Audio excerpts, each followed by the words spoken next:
Hi guys, it's Nasp here. I know a lot of you, well, a few of you, watched my experiment SpeedCraft video and had shown a little bit of interest in finding out a bit more. So I thought I'd do a follow-up video. I thought I would maybe show you a little bit of how I did the experiment video, and also then show you what I plan to do to take it a bit further into a fully fledged game. So what we have here is my own version of a development area for Redstone. You might recognise it. It's based very strongly on what's called the motion board, which is by another well-known map maker called Mosh, or Lamosh. So let me just show you around. I'm gonna kind of go into this. What we've got here is a development area. And I've moved my redstone, which you would have seen previously in an experiment video, into this area, so that I can show you what's going to happen. So it's not a load of redstone, but it probably will get a bit more complicated as this goes on. And that pad up there is actually the world spawn. So as people come into the game, they will spawn up there, and I'll have to add some sort of world spawn handling to move them to a proper lobby, which is going to be way off where you can't see them. But I thought I'd just talk about the game side of stuff first, because there's nothing else in this world at all at the moment except this. Now, there's a few different bits of redstone, but you might have already noticed over here there's this armour stand. Now, you wouldn't have seen these in the experiment because they are invisible, but the armour stands are kind of important, because they are the checkpoints and power-ups that you saw along the track. And what's cool about them is that they can be moved. So my hope is that as I develop this game, you'll have multiple tracks, and when you go from one track to the next, the checkpoints, the power-ups and stuff, they can be moved with you and placed in certain places along the track. So I have a few kind of buttons here. Some of these don't do anything at the moment. Some of them do. Let me just go into... Oh, sorry, excuse me. I keep doing that. There we are. Right. I'm just going to reset the game, because you can see that me and Bad have been playing here. I'm going to restart it, which actually reloads everything. And I've got a few different scoreboards behind the system. I got one called Variables, which just has a few different things. Current race state is whether a race is happening. 1 means it's not happening. 2 means a race is happening. So when I hit this button here, it sets the current race state to 2, and then there's a load of tests over here that get triggered. We also have checkpoints, which you see as the person is racing. You also have races, which shows the number of races a person has run. And you have another one called current, which you don't actually see. It will stay hidden in the background, which will eventually be used to tell me the position that the person comes in the current race. So the first person will come first, second person second, third person third. Obviously, that was a bit repetitive. But this is all very loose, and it can possibly change. So, as I said, when I hit this button, the current race state will change to 2. You also saw there was a game state. That's so that I can reload the game. So if I set the game state to 0, it gets triggered that it needs to be loaded, and this whole section of redstone gets fired off. So you'll see there's a test for 0 here, which means it's going to happen, and then all of this gets fired off, which loads all the objectives again and sets up all the variables that are needed. So this should say restart game. Yeah. Here we have a simple replace fill clock that's replacing any stone with redstone and vice versa. 20 ticks, is it, per second or whatever? So it's constant. This is the one that gets triggered when we click to start the game, and then this sets up a load of stuff like making sure that we're showing checkpoints, setting all the players to have a current score of 0, setting the checkpoints to show in a sidebar, making sure everyone's in adventure mode. I don't know if we need that here. Saying go, moving everyone to the current start position, giving everyone a speed boost of 10, or not 15, and then setting the race state to 3, which means that the race has loaded and we are now in race. So sorry, it was 1 for not in race, 2 for needs to start, 3 for in race. This is what handles the checkpoints, this is what handles the speed boost power up, this handles the splash slowness power up, this handles the finish line, and this handles testing for a winner. There's going to be more later, but that's all I've got so far. So, what I'm going to do is I'm going to go hit the button for a new race. Just me. Go! So you see, now we just started here. This is the entity, or Armour Stands, called current start. And as I move down here, I get to another one. And this is checkpoint 1. I don't have any sound at the moment for some reason, but this should be making noise. This is checkpoint 2. This is the splash slowness one. This is checkpoint 3. This is the speed boost, and that's the finish line, which then brings me to the lobby area, or check the current lobby armor stands, which I've just put up in the spawn point at the moment. And I can click this button to restart the race. And you can see, oh, wrong, all the redstone is down there. So that's how it works. I won't go through all the different redstone commands now, but hopefully that will give you some idea as to what was going on in my speed test experiment. My plan now is to continue building this. I have actually built a track, a kind of a first track in another world, so I'm going to import that into this world as a MC-Edit schematic, and I'm going to put it way off so you can't see it.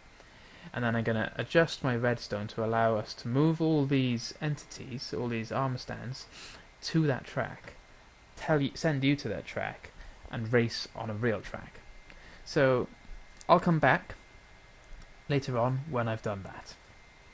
Okay, see you later. Okay, welcome back guys. So yeah, at the end of that last section, I know I said that I was going to go away, do a bit more work on the map, import that track I was talking about using MC-Edit so that we could continue, and that I was going to make a few small modifications to my redstone. But as you can probably tell if you look behind me, I've done more than I originally intended.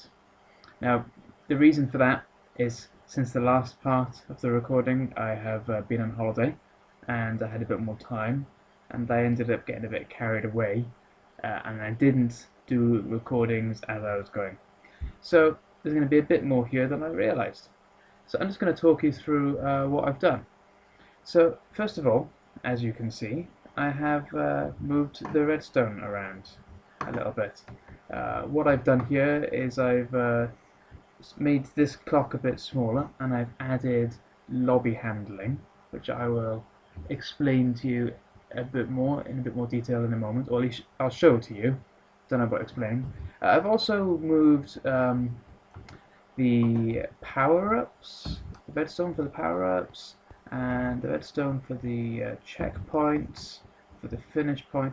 I've put all of these on their own clocks, and I'm looking into an idea I had for being able to turn the clocks on and off dynamically, so that they're only running while they're needed, so that, you know, if you're not in the middle of a race, it won't be wasting time, because I'm having some problems with lag at the moment, and that was something I thought I could try to fix it. It's running fine here on my computer, but as soon as I put it on a server or I put it on a Minecraft realm, it's causing problems. I haven't actually tried this version on a realm yet, but I will be doing that soon, so I can test it with other people. So if you have any ideas what might be causing my lag, please let me know.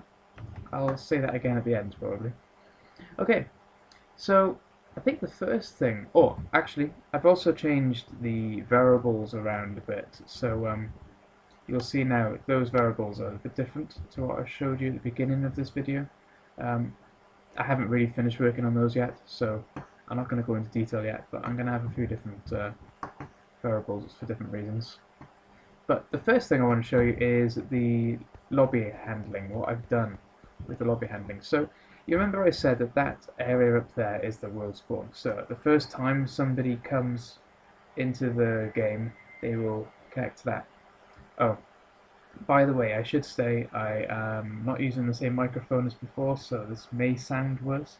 And for some reason, the fan on my computer is playing up, so you may be able to hear that. I do apologise.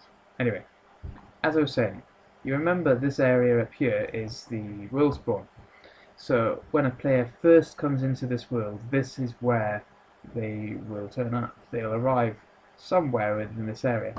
The lobby handling is where you catch people as they come into here and you send them off to the lobby so that you can control their experience with better. So for a moment, imagine that I am a new player. We're going to teleport to just above this area and see what happens. So, I should be right above that area now. Oh, have I gone to the? Oh no, I've gone to the wrong area. Sorry.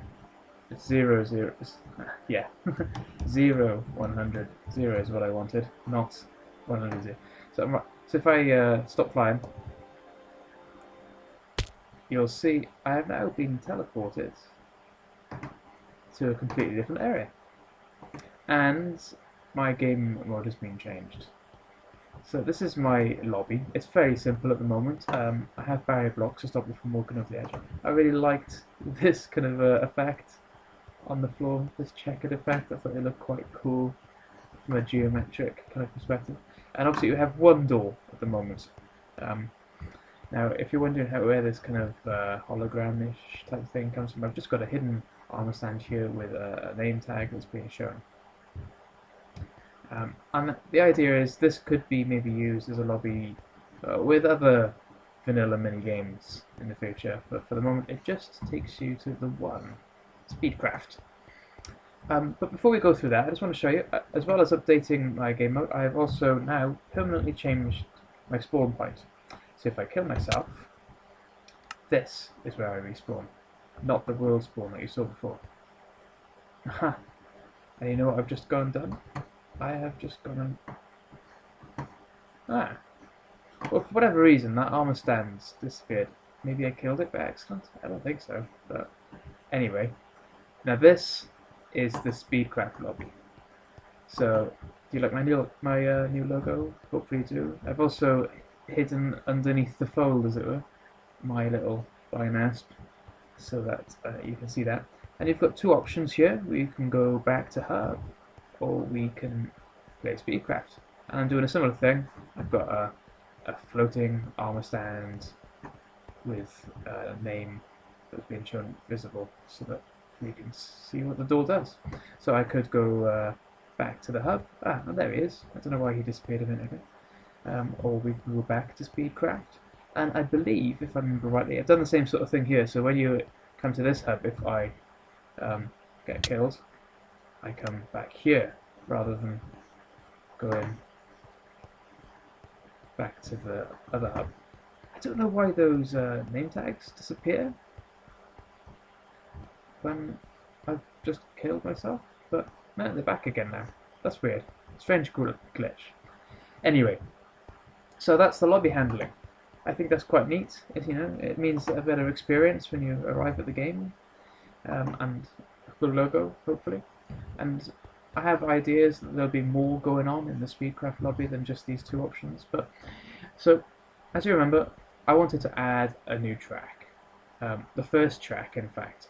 Now, don't expect too much, but should we have a race? Should we try it? Okay, let's play. And here we are. So this would be the first track that we would have. It's quite simple. I like the idea of having every track in a different biome. So this is a woodlands biome, obviously. Oh, there's a checkpoint. and there's obstacles you have to avoid to try not to get caught, hit the trees, or get caught in the vines. Lots of steps. You notice there's no parkour, because I don't like parkour. This is a racing game, not a jumping game, but, it doesn't mean that there'll be no jumping in the future. Oh, out, out. Might have to make that a bit nicer, I don't know. Anyway, this is the first track. It's, there we are. And I won. Oh, and a firework. I think we saw that before, didn't we? So that's the first track. So basically, what do I do next? Well, next I think I need to build more tracks. Um, I'd also like to have more options in the lobby. I'd like to have a few different ways of playing. I like a championship mode, which takes you through each of the tracks, and then you see who's won the most races at the end.